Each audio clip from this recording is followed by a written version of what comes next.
이번 시간은 한 주간의 경제 이슈를 정리해드리는 편지혜 기자의 경제톡톡입니다. 오늘도 편지혜 기자와 함께합니다. 어서 오세요. 네, 안녕하세요.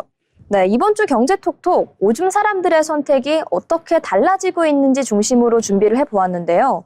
명절을 앞둔 이동부터 결혼과 소비, 그리고 지역과 인구 문제까지 전반적으로 일상의 선택들이 경제 구조를 어떻게 바꾸고 있는지 한번 다양하고 심도 있게 살펴보도록 하겠습니다. 먼저 설 연휴를 앞두고 인천공항의 주차 대란이 현실화될 가능성이 높아지고 있는데요. 해외 여행객이 급증하면서 공항의 주차 인프라가 결국에는 한계에 다다랐다는 평가가 나오고 있습니다. 네, 실제로 인천국제공항 주차 예약 상황을 보면 설 연휴 기간 동안 제1터미널과 제2터미널 공식 주차장 사전 예약분이 모두 매진된 상태입니다. 사전 예약에 실패한 차량은 현장 주차를 이용해야 하는데 이 역시 만차 가능성이 예상됩니다. 연휴 때마다 붐비긴 했지만 이번에는 유난히 더 체감이 크다는 얘기가 나오고 있는 상황인데요. 네, 그렇습니다. 이번 연휴는 단순한 명절 이동 수요를 넘어서 해외여행 수요가 본격적으로 회복된 상황이라서 그 점이 다르다고 보고 있습니다. 여행업계에 따르면 이번 설 연휴 해외여행 패키지 예약률은 전년 대비 2자릿수 증가세를 보였고 항공권 검색량 역시 지난해보다 뚜렷하게 늘었습니다. 특히 가족 단위 여행객이 많은 게 이 같은 현상에 영향을 줬을 것 같은데요. 네, 가족 단위 여행객이 비중이 높아지면서 공항 이동 방식에도 변화가 나타났습니다. 유모차나 대형 캐리어를 동반하는 경우가 많다 보니 대중교통보다는 자가용을 선택하는 수요가 크게 늘었습니다. 이로 인해 공항 주차 수요가 특정 기간에 집중되는 구조가 만들어졌습니다. 이제 출국 수요뿐만이 아니라 한국으로 들어오는 여행객도 증가하고 있다는 추세이기 때문에 주목을 할 부분이 있는데요. 네, 맞습니다. 이번 연휴에는 해외로 나가는 수요뿐만 아니라 한국으로 들어오는 인바운드 여행객도 함께 늘어나고 있습니다. 설 연휴와 겨울 관광 시즌이 겹치면서 일본과 중국, 동남아를 중심으로 방한 수요가 회복 흐름세를 보이고 있습니다. 아무래도 이거는 단순한 그냥 공항 혼잡 문제가 아니라 내수와도 연결되는 부분인 것 같습니다. 그렇습니다. 인바운드 관광객 증가는 공항 혼잡으로만 끝나는 문제가 아닙니다.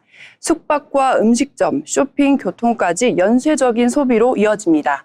특히 공항을 중심으로 한 수도권과 주요 관광지 인근 지역에서는 이런 효과가 빠르게 체감될 것으로 예상됩니다. 이제 공항이 붐빈다는 게 곧 소비가 움직인다는 신호로도 읽힐 수 있는 지점으로 보이는데요. 네, 출국은 지출의 시작이라면 입국은 소비의 유입입니다.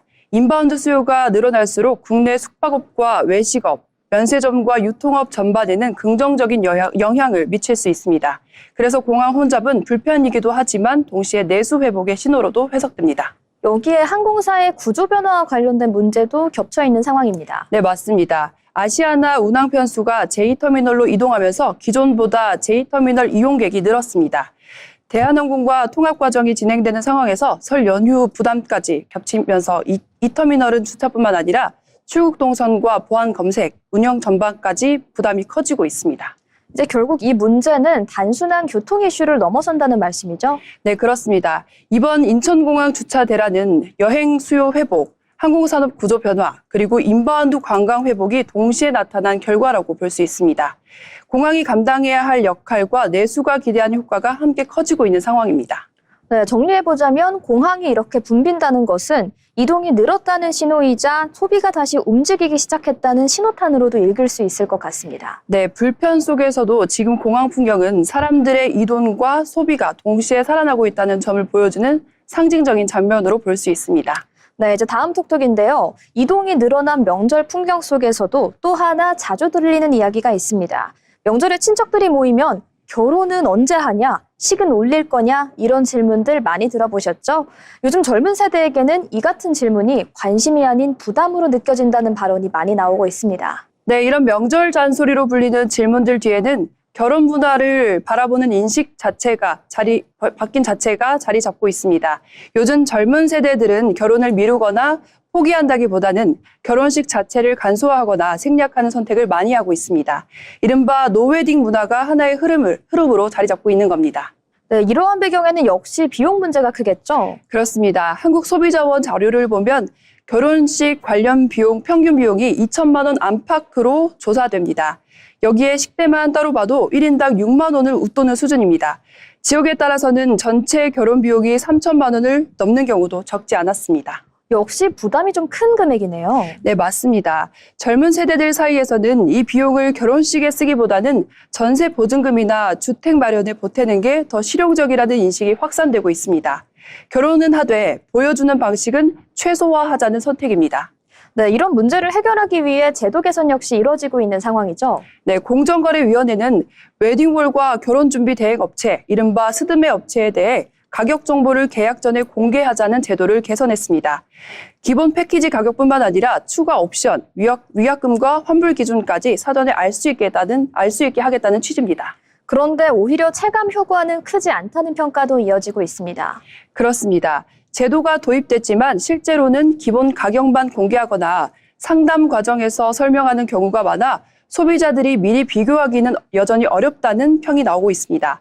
언론 보도를 보면 제도 시행 이후에도 스튜디오, 드레스, 메이크업인 이른바 스드메 가격을 전면 공개한 업체는 극히 제한적인 것으로 나타났습니다. 그래서 젊은 세대의 선택이 더욱더 빨라지는 경향이 나타나는 것 같습니다.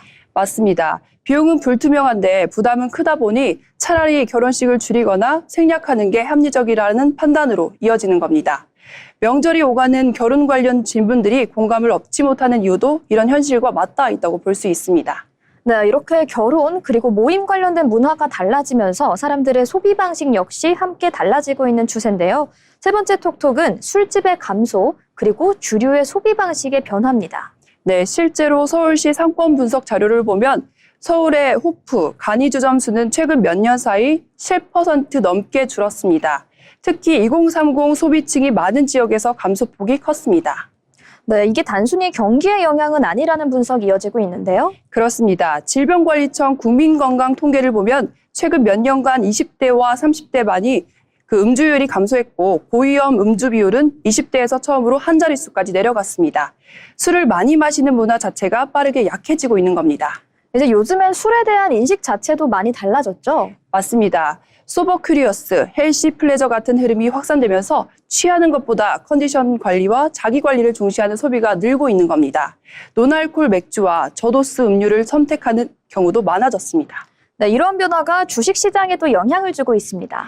네, 예전에는 경기가 나빠지면 술 소비가 늘어나면서 주류 관련 주식이 방어주 역할을 했습니다. 하지만 지금은 주소비층이었던 2030 세대가 이탈하면서 술이 더 이상 불황에도 팔리는 소비재로 보기 어려워졌습니다. 이 때문에 주류 관련 주식도 예전 같은 흐름을 보이지 않고 있습니다.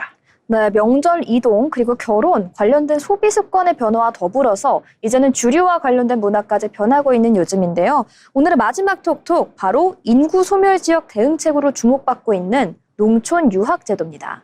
네, 농촌 유학은 도시 학생이 농사 어촌 지역 학교로 전학을 해서 6개월이나 1년 단위로 생활하는 제도입니다. 단기 체험이 아니라 실제 수업에 참여하고 지역에 머무는 구조라는 점이 특이합니다. 네, 근데 이 제도는 언제부터 본격적으로 됐나요? 전남이 2020년 관련 조례를 제정했고 이후 강원과 전북, 충북 등으로 확대됐습니다. 최근에는 수도권 교육청과 연계한 모델도 늘어나고 있는 추세입니다. 이제 아이들의 반응이 굉장히 좋다는 반응이 이어지고 있는데요. 맞습니다. 농촌 유학 지역에서는 승마나 골프 같은 체험형 프로그램, 농사 체험과 숲 수업 등 도시에서 쉽게 접하기 어려운 활동들이 교육의 일부로 운영됩니다. 아이들 입장에서는 공부만 하러 가는 게 아니라 새로운 경험을 하러 간다는 인식이 강합니다.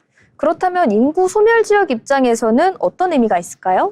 아이 한 명이 이동하면 보호자와 주거, 소비가 함께 움직입니다. 작은 지역에서는 이 생활 인구가 효과로 바로 체감되는데요. 학교는 학생 수를 유지할 수가 있고 지역은 폐교 위험을 늦출 수가 있습니다. 그래서 농촌 유학은 교육 정책이자 지역 경제 정책으로 해석되기도 합니다.